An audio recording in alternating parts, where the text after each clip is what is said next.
Hallo? Ja, nee, dit is ek. Maar jong, gee my net 'n bietjie kans. Ek is nou hier besig om met boodskappe te wil lewer. So kan jy my dalk laat ek vra, kan jy bietjie later bel? Nee, goed. Alraai, dankie. Ek sal jou ook terugbel, hoor. Dankie, totsiens. Ek hoor eendag die verhaaltjie van 'n seentjie wat van die sonnaarskool afkom. En toe sy ma vir hom vra, "Wat het julle geleer?" Toe sê hy, "Ma, ons het geleer van 'n sekere kaptein Moses." Kaptein Moses? Ja, maar hy het sy volk laat uittrek. Hy was die leier daar uit Egipte land uit. En toe kom hulle op 'n stadium daar by 'n groot see, 'n rivier. En Aaron, sy broer, het van agteraf gepraat met die walkie-talkie en vir hom gesê, "Moses, hier's probleme. Egiptenare haal ons in. Hier kom groot moeilikheid." Moses het ewe kalm die walkie-talkie gevat en deurgeskakel hoofkantoor toe. En hulle het vir hulle gevra dat hulle die Genie-korps moet stuur om 'n brug te bou oor die rivier. Dit het hulle toe gedoen. En hulle het veilig oorgetrek en toe het kaptein Moses weer die walkie-talkie gevat en opdrag gegee aan die lugmag dat hulle die hele plek moet bombardeer. En daarmee is al die vyande te dood wat die Israeliete agtervolg het. Redelik geskok vra sy ma toe vir die klein seentjie, "Maar is dit hoe die juffrou dit vir julle vertel het?" Sy ma, nou nie heeltemal so nie. Maar as ek dit moet vertel soos wat sy dit vertel het, sou ma my in elk geval nie geglo het nie. Ja, ek dink ons weet wat is 'n walkie-talkie. Ons weet ook bitter goed wat is 'n selfoon waarmee ons baie praat. Besigheid doen. Maar dalk het ons vergeet wat is gebed. Want gebed, sê Andrew Murray, is die manier wat God gekies het dat ons met hom moet praat. Gebed is as te ware die walkie-talkie, die selfoon in ons hand, waarmee ons met die Here God kan praat. Nou wil ek net vir julle 'n bietjie agtergrond gee. Destyds het die ouens in een slaapkamerhuisies gewoon. Taamlik klein gewees. Die ouens het baie kinders gehad. Gewoonlik was daar die man en die vrou en dan 7 of 8 kinders gewees. En om middernag hoor hulle hierdie klop. Almal is al in die bed. Is in die middel van die nag. En daar's 'n dringende klop. En die man staan op, die vrou het hom ook al wakker gemaak. En in die poging om die deur uit te kom, half deur die slaap, trap hy op 1 of 2 kinders se hande. En as hy die deur oopmaak, dan vra hy, "Wie's daar?" En dan is dit 'n buurman wat vir hom sê, "Man, daar het 'n reisiger by my aangekom, die ouens gaan dood van die honger. Het jy nie asseblief vir my 3 brode nie?" Nou hulle broodjies was maar omtrent soos ons buns. En 3 was gereken as genoeg vir 1 man. So hy vra billik, hy vra 3 broodjies, hy vra spesifiek, maar dit is in die middel van die nag. En dan antwoord die man aan die binnekant vir hom, "Dis in die middel van die nag, ons almal slaap. Wat klop jy ons vir op?" Maar hierdie man is dringend. Man, 'n vriend van my het by my aangekom. Hy's 'n reisiger. En hy's so honger, hy soek net 3 broodjies. Nou moet ons ook onthou, gasvry destyds was gesien as 'n spesiale ding, is eintlik gesien as 'n heilige saak. So gasvryheid het jy altyd probeer bied aan die mense.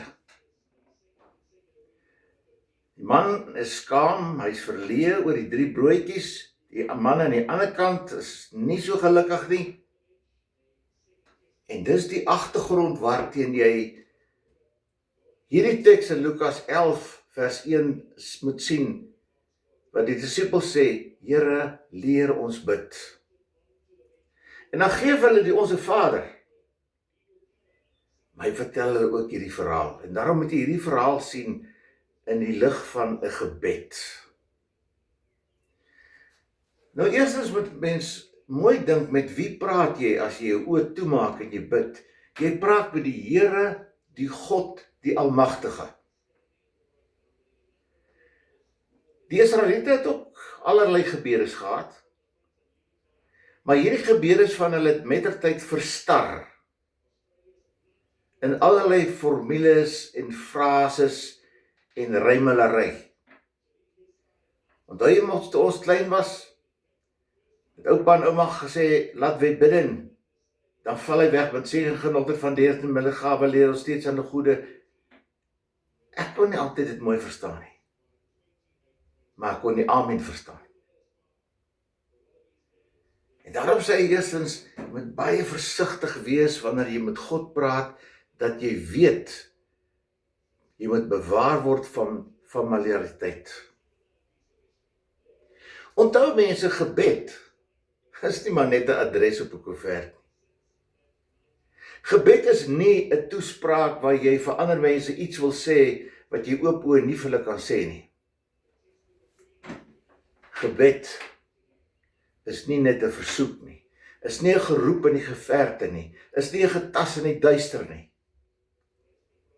Gebed is 'n ontmoeting met die lewende God.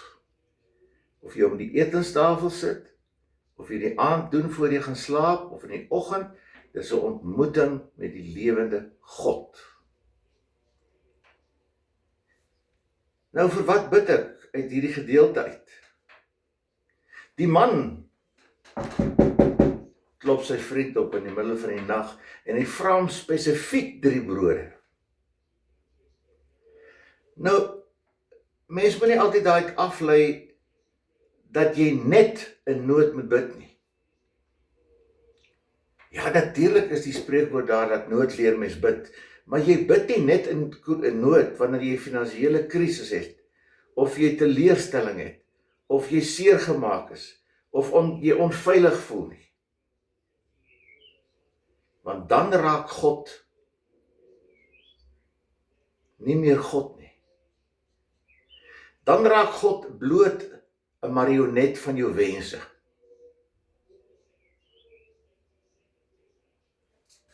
Maar God is altyd daar. God sluimer of slaap nooit nie. God hoor elke gebed.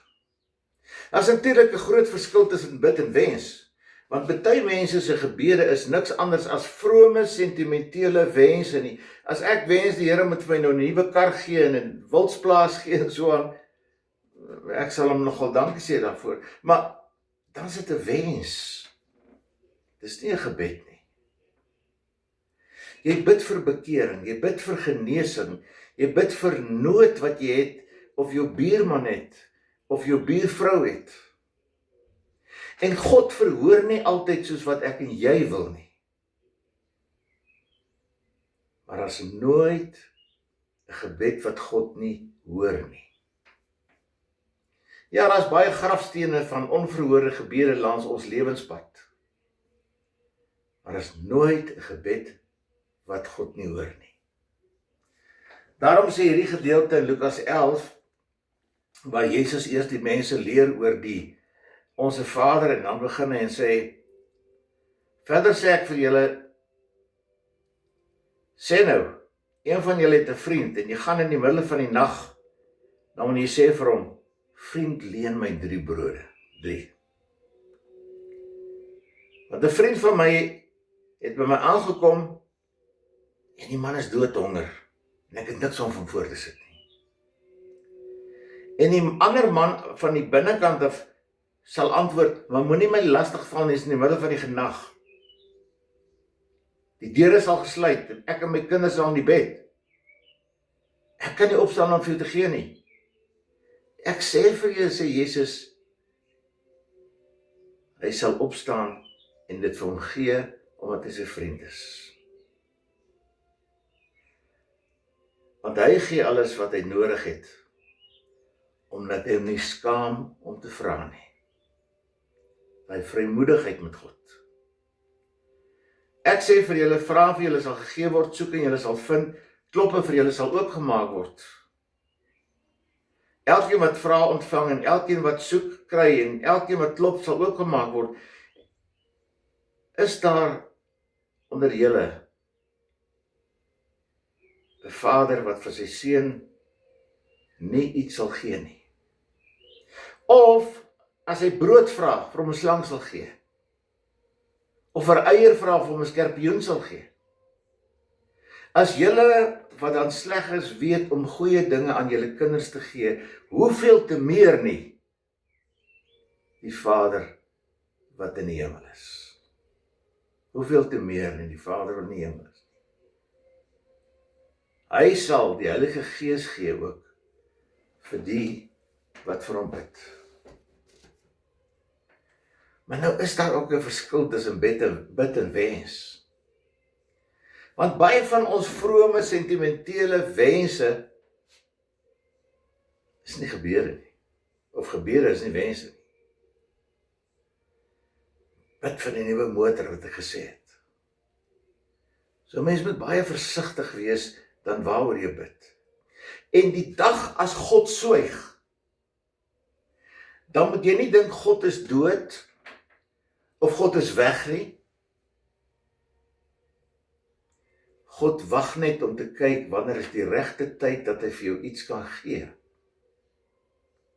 Miskien bid jy al vir iets vir 'n lang tyd in jou lewe. En dit wil net nie waar word nie. Miskien is dit dan die wil van die Here? Nee. Maar dan moet al twee partye ernstig bid oor Here, wat is u wil vir ons lewe?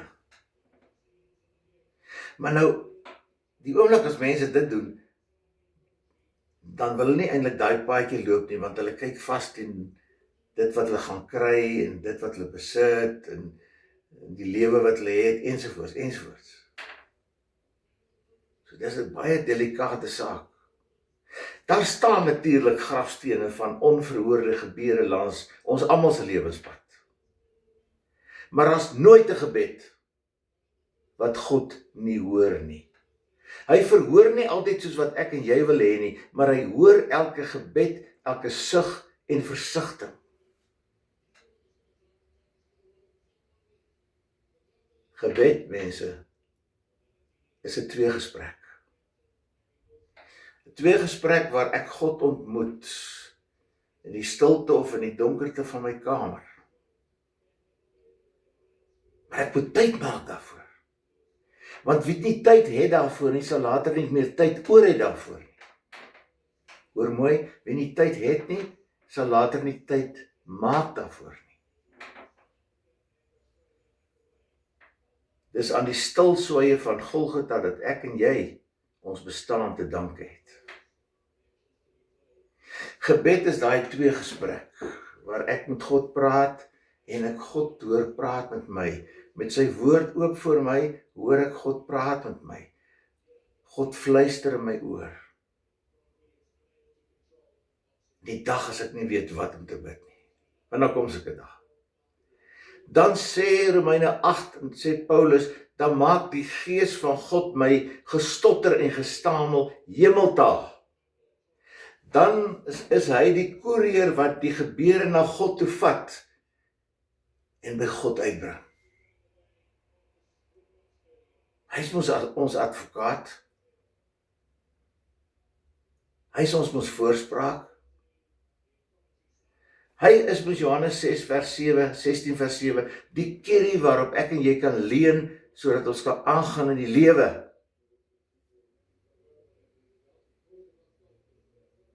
Nou bid ons baie keer ook, laat u wil geskied. En dit beteken nie dat as jy bid, laat u wil geskied, dat jy nou sommer half oorgee en sê, ag, laat u wil geskied nie. Daar is iets soos 'n volhardende gebed. 'n Gebed waar ek pleit by die Here, waar ek aanhou vra. En hy kan oopmaak en vir my die 3 broodjies gee. Maar ek het ook 'n verantwoordelikheid. My verantwoordelikheid, joune, is om erns te maak met ons gebede.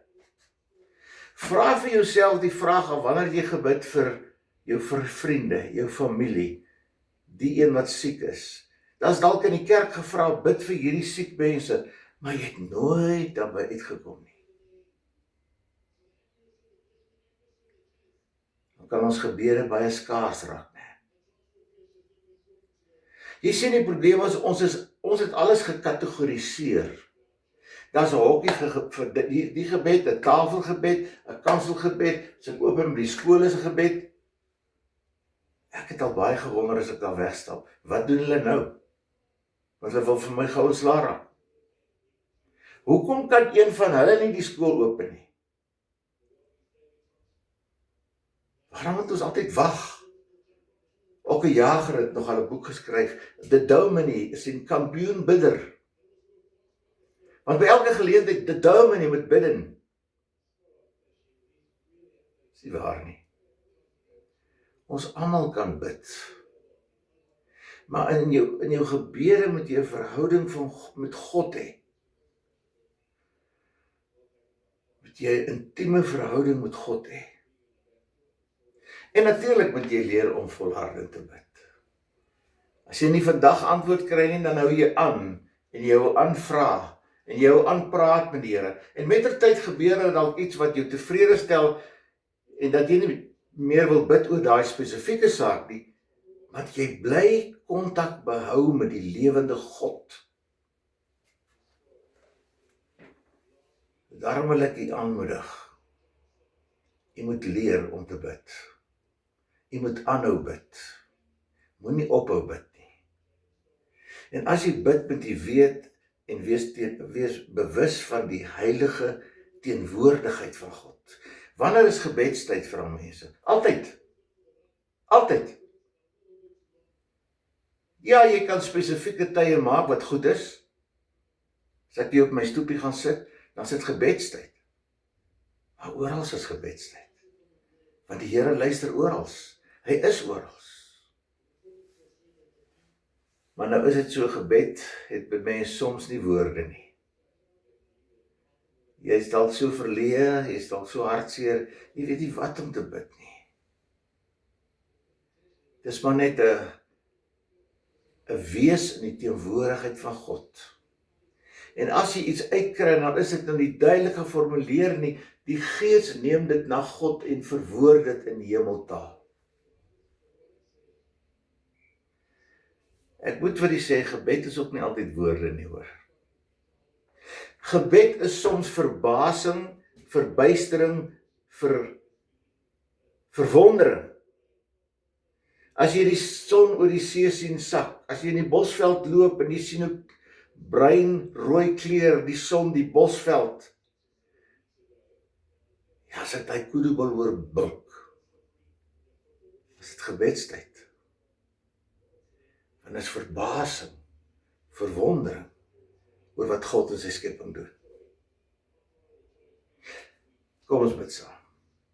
Here God, dankie dat ons met u kan praat, dat u hoor, dat u luister. Eintlik weet u wat ons nood is voordat ons praat. En daarom ons gebed is, o Here, leer ons bid. Leer ons om aanhoudend volhardend te bid. Leer ons om in 'n verhouding met u te staan, sodat daar 'n tweegesprek kan plaasvind. Ons bid dit in Jesus naam.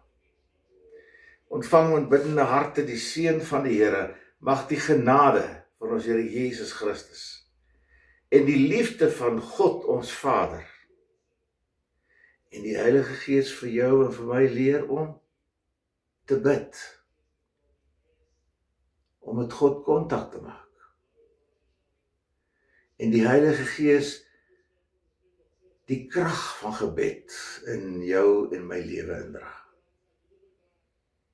Totsiens. Mag dit 'n mooi dag en 'n baie mooi geseënde week wees. Totsiens.